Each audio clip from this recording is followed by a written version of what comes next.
we may be one step closer to reducing our reliance on imports of chips and semiconductors by simply building them right here in America, making cars, appliances, computers, gaming consoles, and so much more readily available and hopefully a little less expensive. But it's going to cost us up front about $280 billion. That's because after a lot of back and forth, the U.S. Senate just passed what's now called the CHIPS and Science Act of 2022. Final vote 64-33, with 3 senators not voting, 17 Republicans voting yes, and 1 independent, Bernie Sanders, voting no. Now, I told you all about this bill as it was initially moving through Congress back in late March in this video. But today's compromise bill includes nearly $54 billion to encourage U.S. companies to develop and research the manufacturing of semiconductors and chips here in the U.S. The bill also creates a 25% investment tax credit for companies that invest in semiconductor manufacturing and actually building plants here in the United States. The bill also authorizes $200 billion for science and technology research funding for things like high-performance computing semiconductors. It would also fund about $1.5 billion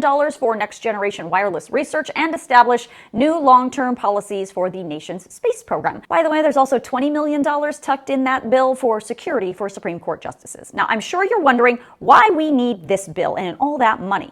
The U.S. Commerce Department says in the 1990s, the United States produced about 37% of the world's chips. Today, we only produce about 12%. The biggest producers, South Korea, Taiwan, and China, and that's where we have to import them from, which you may remember became extremely difficult to do during the pandemic when the supply chain broke down. That led to manufacturing delays and increased costs on all kinds of things. But this is America, and companies aren't going to just produce these chips out of the kindness of their hearts. It's actually costly and a very messy business, and these subsidies incentivize these United States companies to do it. Now this legislation goes to the House for final passage, and it looks like that could happen as early as this week.